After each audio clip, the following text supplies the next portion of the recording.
Mtazamaji wa Mwananchi Digital, hapa ni katika ofisi za halmashauri ya Arusha DC, ambapo hapa ndipo zilipo ofisi za mbunge wa jimbo la Arumeru Magharibi, Mheshimiwa Noah Lemdi Saputu.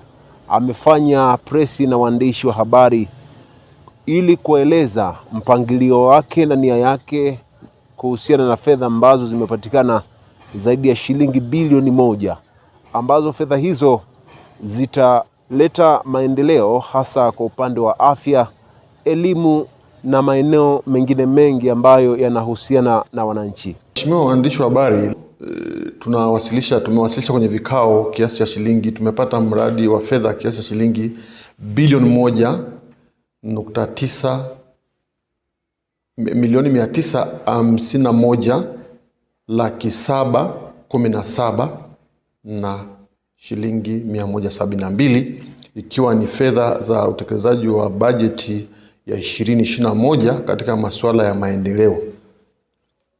Lakini pia tulikuwa tuna deni ambalo serikali ilikuwa tunaidai, ambayo kimsingi ilikuwa ni mradi wa fedha, mradi wa upimaji wa viwanja katika eneo la Laki, ambayo tulikuwa tunaidai serikali bilioni 1,978,000. Ilikuwa ni fidia ya eneo ambalo serikali kuu iliweza kuchukua kwa ajili ya ujenzi wa mahakama ya kimataifa pale maeneo ya Kisongo pale, ambayo halmashauri ilikuwa ipime viwanja katika eneo hilo. Tumepata fedha hizo, na ndio maana nimetangulia kusema tunashukuru sana serikali kwa sababu imetulipa deni hilo, na kwa sasa hatuidai serikali tena kuhusu Laki. Kwa hiyo kwa ujumla ukijumlisha hizo fedha ni kama inakuja karibu bilioni 3, bilioni 2 kama na .9, kwa maana ya bilioni 3 kasoro. Fedha hizi zitakwenda kutekeleza miradi mbalimbali ndani ya halmashauri yetu, na tumeainisha kabisa katika kuhakikisha kwamba tunaenda kujikita kwenye upande wa elimu, afya,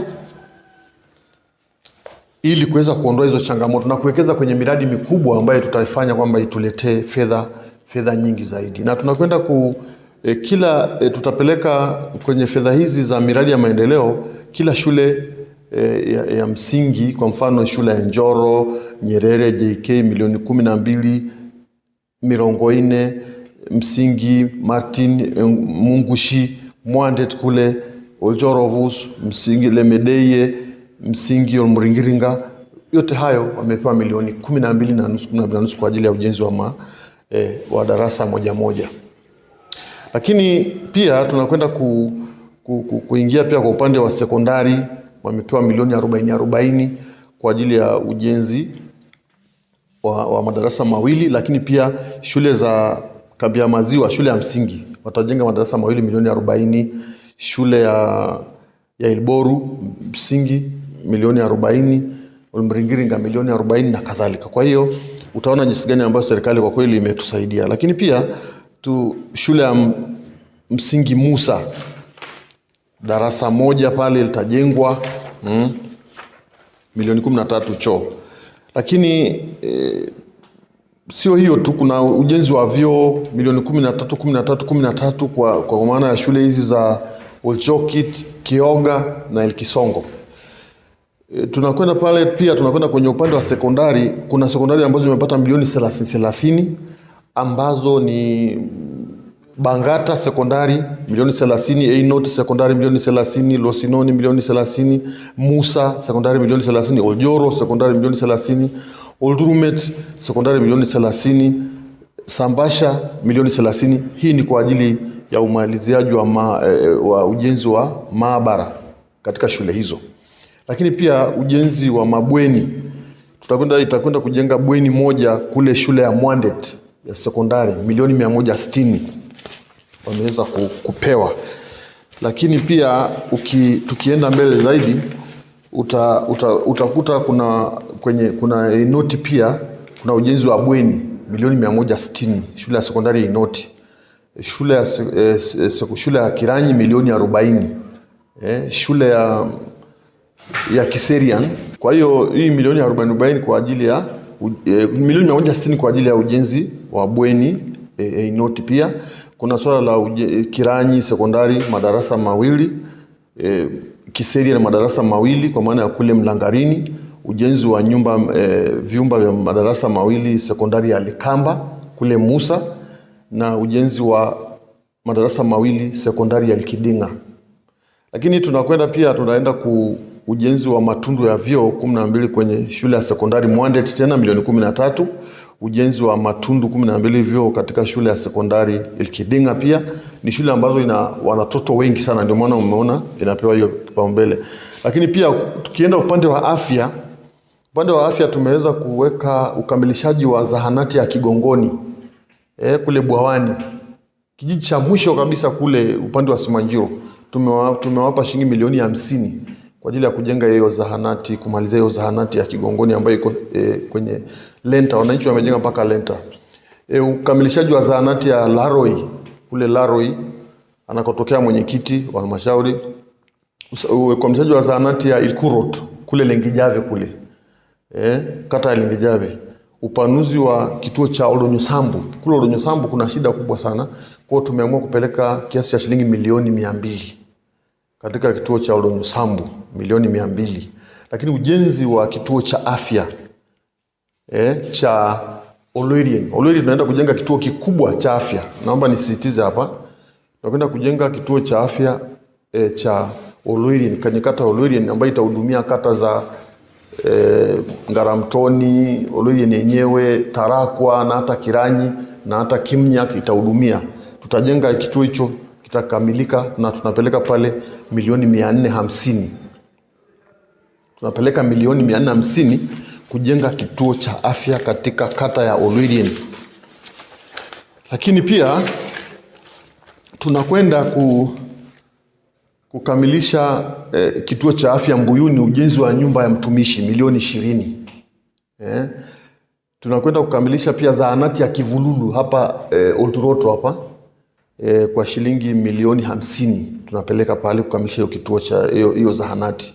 Ukamilishaji wa zahanati katika kijiji cha Ilkerin kule Kisongo, tutapeleka pale milioni 30 kukamilisha hicho kituo.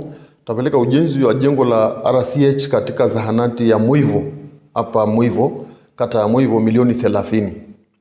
Lakini pia ufungaji wa mfumo wa Gothomis katika zahanati ya Ngorbob milioni 20. Upanuzi wa zahanati ya Lengijave pia tutapeleka pale milioni 50 Lengijave. Upanuzi wa zahanati ya Mwandet. Zahanati ya Mwandet pale kuna population, unajua pale Mwandet ndio watoto wengi wa sekondari ya Mwandet wanatoka mikoa mbalimbali. Pale tunapeleka milioni 150 kutanua hicho kituo. Lakini pia tunakwenda kwenye upanuzi wa kituo cha Nduruma. Tayari tumeshapelekwa na serikali kuu milioni 200 kwa ajili ya kuhakikisha kwamba imejengwa jengo la X-ray pale, ili X-ray iweze kutoa huduma za X-ray katika hospitali hiyo. Kwa hiyo kwa ujumla utaona jinsi gani katika hiyo fedha za miradi ya maendeleo, kabla sitakwenda kwenye laki, tunakwenda kuhitimisha kwamba tutakwenda kutekeleza miradi ya bilioni 1 milioni 951 na 717 na senti 172. Lakini baada ya hapo tuna hizi fedha sasa za mradi ule wa laki kwa maana ya fidia ya ule mradi wetu wa viwanja. Tumesema hii ilikuwa ni biashara. Kwa hiyo tutanunua magari mawili shilingi milioni 340 kwa ajili ya moja gari la kukusanya mapato, lakini gari la pili ni kwa ajili ya kuhakikisha kwamba inakuwa kwenye masuala ya utawala na dharura zingine ambazo zinatokea. Kwa sasa halmashauri gari zake kidogo, kuna gari ambazo sasa hivi zinatakiwa ziondolewe kwa sababu haziwezi tena kutoa huduma kutokana na uchakavu na muda mrefu, na utengenezaji wake tutakuwa tunatengeneza mara kwa mara, inachukua cost kubwa zaidi. Kwa hiyo tumeona tununue magari mawili mapya ambayo ni Land Cruiser LX na Land Cruiser Hardtop kwa milioni 340. Lakini pia tunataka kujenga sasa hicho kituo nilichosema kule Nduruma kule, kupitia hizi fedha ndio tunasema tutapeleka pale hiyo milioni 450, kituo cha Olorien. Lakini pia ujenzi tutakwenda kujenga shule moja ya English medium. Hii shule ya English medium ni kwa ajili ya kuwafanya pia wananchi wetu kutoa huduma bora, lakini pia kuhakikisha kwamba na sisi tunakimbizana na taaluma iliyo bora, kutoa huduma, lakini wakati huo itakuwa ni sehemu pia kuhakikisha kwamba halmashauri inaendelea kupanua wigo wake wa mapato. Kwa hiyo tutakwenda kujenga shule, tumepeleka pale milioni 300. Tutajenga katika eneo la Mlangarini. Kutokana na eneo, tulitamani sana tungejenga katika haya maeneo yenye msongamano wa watu, kama mfano kata kuanzia Sokon, sijui Moivo, Kiutu mpaka kule Oliboru, Kiranyi kule kote, lakini maeneo ndio changamoto kwenye ile eneo. Eneo huwezi pata hata labda upate hatua 20 kwa 20 10, sasa huwezi kujenga shule. Leo tutaenda kujenga Mlangarini. Kwa hiyo sehemu nyingine ambayo nakwenda kupeleka fedha pale ni issue ya masuala ya ujenzi tutakwenda pia kulipa madeni mbalimbali, maana nisi nani sana, tutakwenda kulipa madeni mbalimbali ya watu ambao wametoa huduma kwenye halmashauri yetu, na madeni pia ya watumishi, ikiwemo watumishi wa iliyokuwa sekondari ya wazazi Mringa. Tumeamua sasa kwamba tutaenda kuzungumza na wale wazee wetu ili waweze kulipwa fidia, kwa sababu kesi iko mahakama, lakini tunataka tuiondoe hiyo kesi ili tuwalipe. Tutaenda tumejaribu kutafuta ila tuweze kuwapa kama milioni 29. Kama watatukubalia, nadhani mgogoro huo tutaumaliza na nyumba za serikali zitarudi mikononi mwa serikali, maana wanaishi paka sasa hivi kwenye nyumba za serikali toka mwaka sasa hivi nafikiri miaka karibu 20 wako ndani ya zile nyumba za serikali na sio watumishi. Kwa hiyo tunataka kwenda kuwaomba ili tuweze kumaliza huo mgogoro. Lakini pia tutakwenda kuanzisha mradi wa matofali kwa ajili ya vijana wetu na nini, na hizi kazi pia ambazo tunazifanya zinahitaji kuwafundisha, kwa ajili ya kufundisha. Lakini pia tutakwenda ukamilishaji wa vyumba vya madarasa. Tunakadiria kutekeleza vyumba vya madarasa 48. Unajua ikifika wakati ule wa watoto kumaliza darasa la 7 kuna kuwepo na msongamano madarasa. Tunataka sisi tuanze mapema kabisa. Tumetenga milioni 80 kwa ajili ya kununua bati na mbao kwa ajili ya madarasa 48, milioni 80. Lakini pia tutakuwa na ununuzi wa generator katika ofisi yetu hii, kwa sababu wakati mwingine umeme ukikatika basi kazi ndio itakuwa imesimama. Lingine ambalo tunakwenda kufanya ni issue ya kuanzisha redio ya halmashauri. Nategemea kuanzisha redio ya halmashauri ambayo taratibu zinaendelea, na baada ya kuanzishwa nadhani tumetengea na yenyewe milioni 50. Lakini pia swala lingine nadhani pamoja na hivi vitu vingine vidogo kwenye taarifa hii, ukijumlisha yote unakuja unapata bilioni 1,978 nakamilisha. Kwa hiyo ndio maana tuko hapa na tunakwenda kukamilisha vikao vyetu vya baraza la madiwani ili waweze kutoa idhini ya matumizi ya fedha hizi. Lakini pia tuombe sana ushirikiano kutoka kwa wananchi wetu wa jimbo la Arumeru Magharibi. Kazi tunazifanya ndio hizo, na kwa kweli tunashukuru serikali kwa sababu imeendelea kuona kwamba inaondoa hizi kero, na sisi tuko tayari kuendelea kutumika kwa kiwango ambacho Mwenyezi Mungu atatujalia. Lakini la mwisho nipende kutoa wito kwa viongozi wengine wote wa ngazi zote na pamoja na wananchi.